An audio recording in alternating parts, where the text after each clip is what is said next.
Hi, I'm Neil. And I'm Kayla. Welcome to the CRAUSE Crew.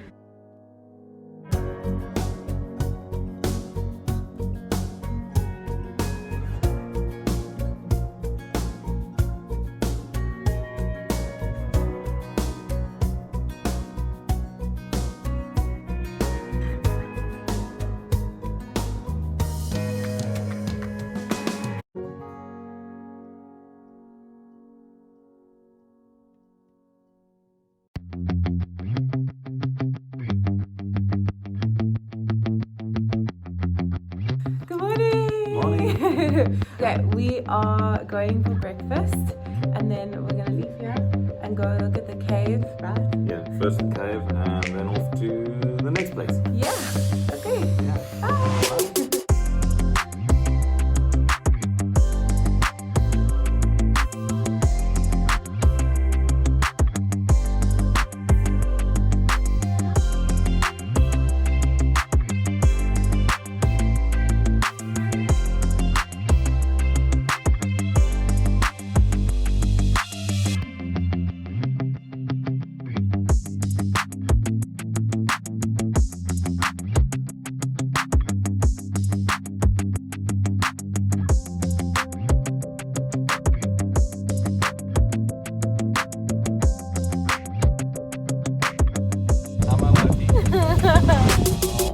Hi guys, thanks for joining us again and welcome to Honeymoon Day 2. So you would have just seen us in the cave, which is something that we didn't get to do the first time that we were in Arniston. But if you want to listen to that whole story, our first honeymoon video will be linked like over here or in the description, so you can go and click on it and watch it. So it was raining a lot this day, and in these next few clips you'll see us driving from the cave to the lighthouse, but we got stuck. Just a little bit. It was only a test. Yeah, no, don't get us All the stuck. tires are rock hard.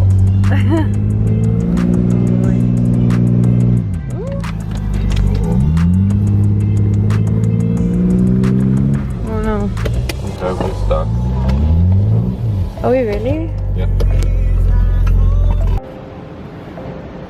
You obviously dug itself in really fast. Yes, it did.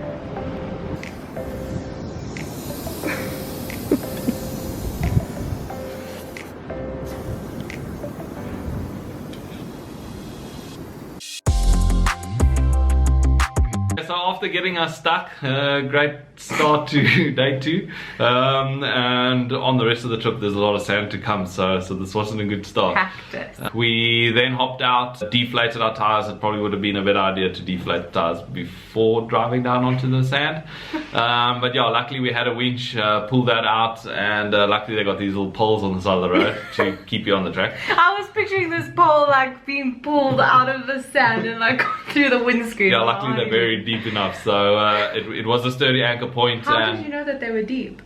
well, because it didn't get pulled out the ground.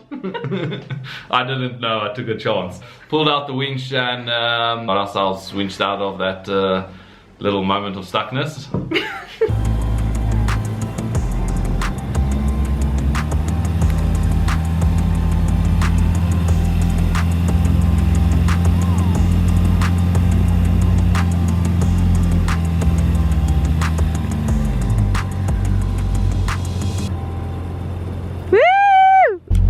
Was that fun? Oh, yeah, so much fun. Thanks for getting us out. It's a pleasure. Then we proceeded on to the lighthouse. You'll see a photo of us back in 2017 when we had just started dating on our first trip to the lighthouse in Arniston, and then you'll see a photo of us when we were just married and we were back there.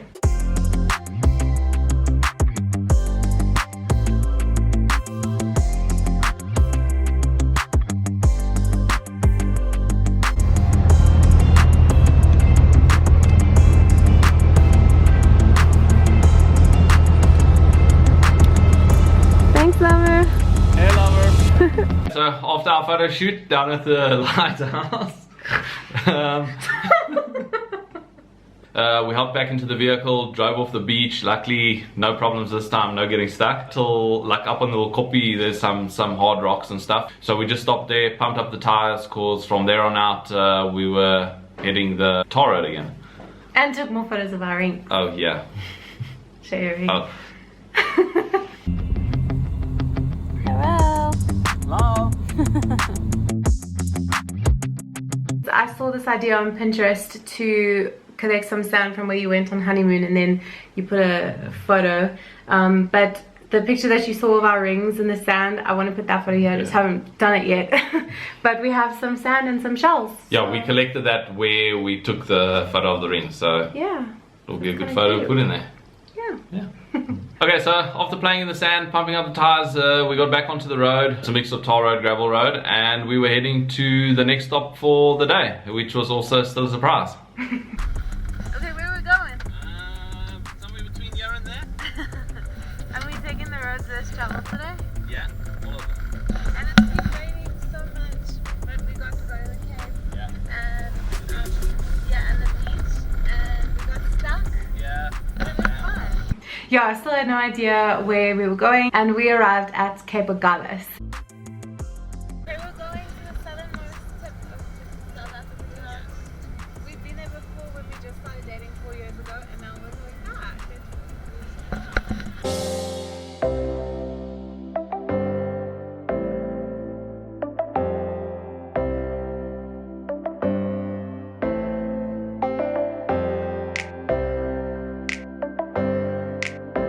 We'd been there before, also back in 2017 when we just started dating, so you'll see a mix of some photos from when we were dating. Then and now.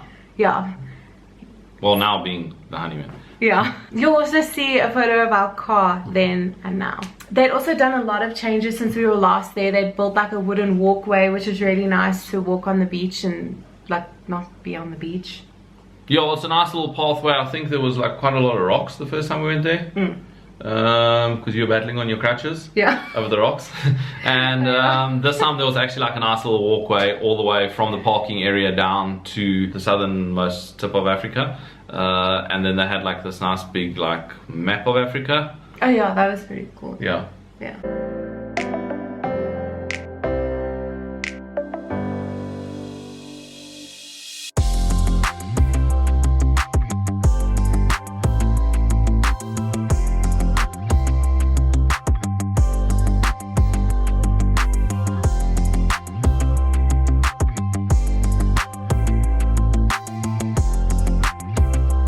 In the photos when we were dating, we were standing like on opposite sides. When we were dating, we were like on the left side, and then when we were married, we were on the right side. So when we were dating, we were in the Indian Ocean. Yeah. Now that we're married, we're in the Atlantic.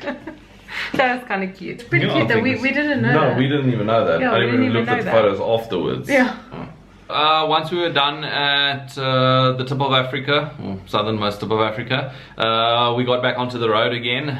From there we headed back to Bredasdorp. We had to stop to get supplies for like the next 5 days or so. So we went to Spa. And a bucket to wash our feet in. And a bucket. We kept it at the bottom of the rooftop Yeah. tent, so we didn't take any Sand up with us. Yeah. So yeah, we stopped at the spa in Bredasdorp. A really nice spa, had a lot of the stuff we needed.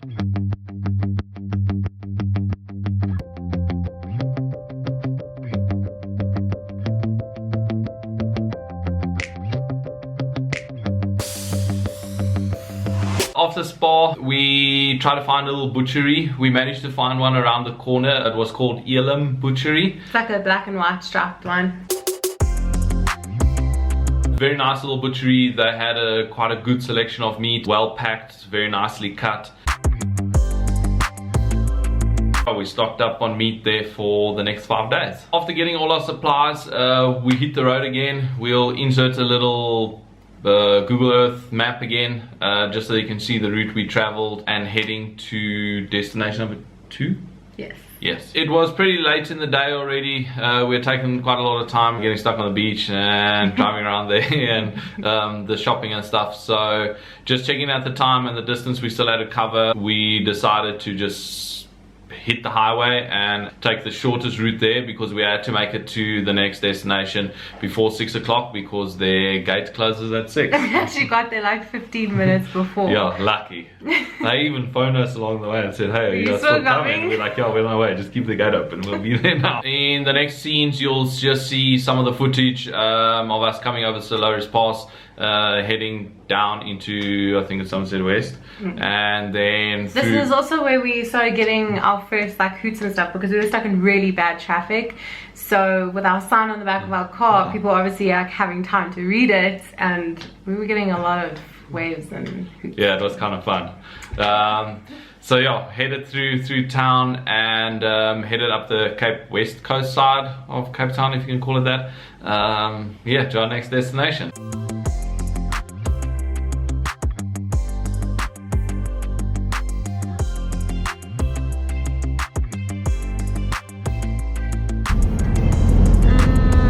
Is it like where Table Mountain is? When I picked up from the airport, we went up here. Oh, where are we? Solaris Pass. Okay, and what did we do here? We came over the mountain. Okay, thanks. Okay, Niliki's really excited because we just got our first hoot and wave. Yeah. Because of our sign on the back of our car. Yeah, it was so cool.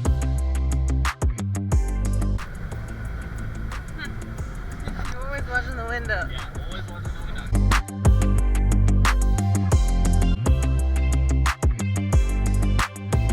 Then we arrived at Buffelsfontein at 5:45. Like I said, 15 minutes before they shut the gate.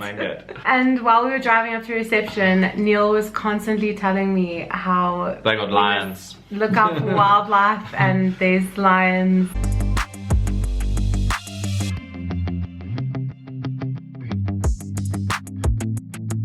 Wildlife is Yeah. so we should be looking out for wildlife. Oh, there's bookies. Is it like big park?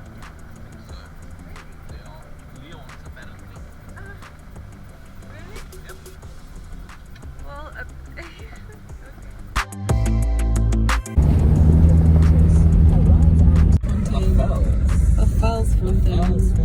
Driving in after trying to spot some wildlife, we stopped at reception, got checked in, got some firewood. They do have firewood at the reception. From there we got escorted to our campsite.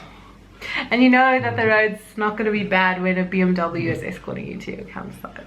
Yeah, especially they said it's a bush camp, so we were thinking, hey, we're going to do some off-roading here, but we got escorted to camp by a BMW.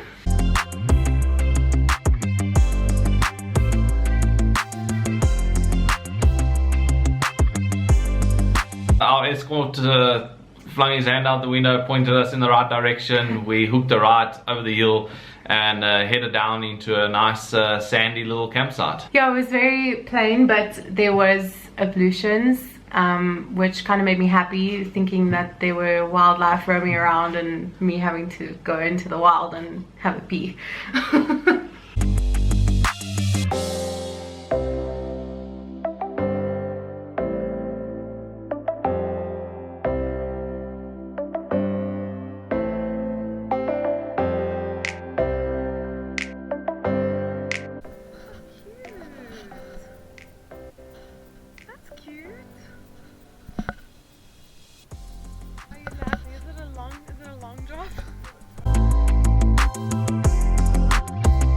So then we started setting up camp, and it was already getting dark at this point, and Neil lit the fire for us because it was getting pretty cold.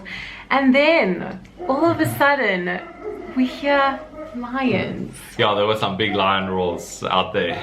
And like, we know that lions, you can hear their calls from very far away, but this sounded like it was like pretty right close. there. I started freaking out and I was like, wait, like, are they seriously? Like, I thought that was a joke. I thought he was kidding with me. Then he was like, well, I know they do have lions, but I can't remember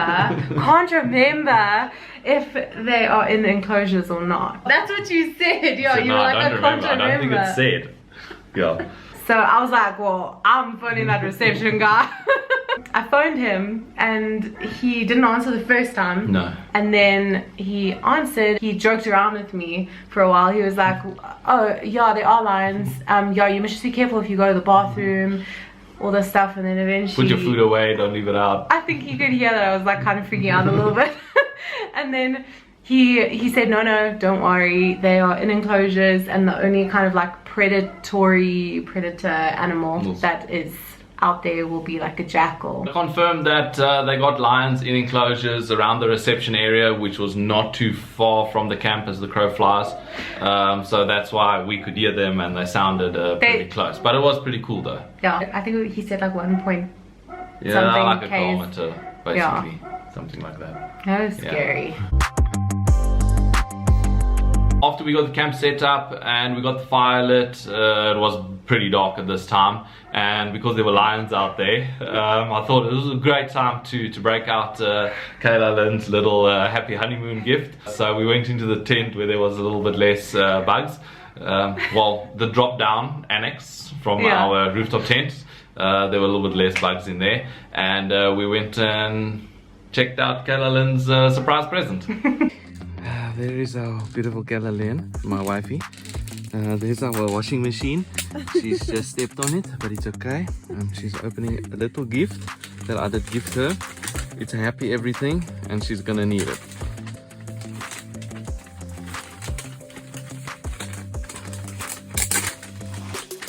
Luckily, she said she forgot hers. Yeah. Okay, so let's zoom in there. Now Kayla Lynn, she can see in the dark. Because why? Yeah, it's a blue one. Because why? Because it's so dark out there. She will need it. Okay. Come on, Liffy. I love you, eh? I love you.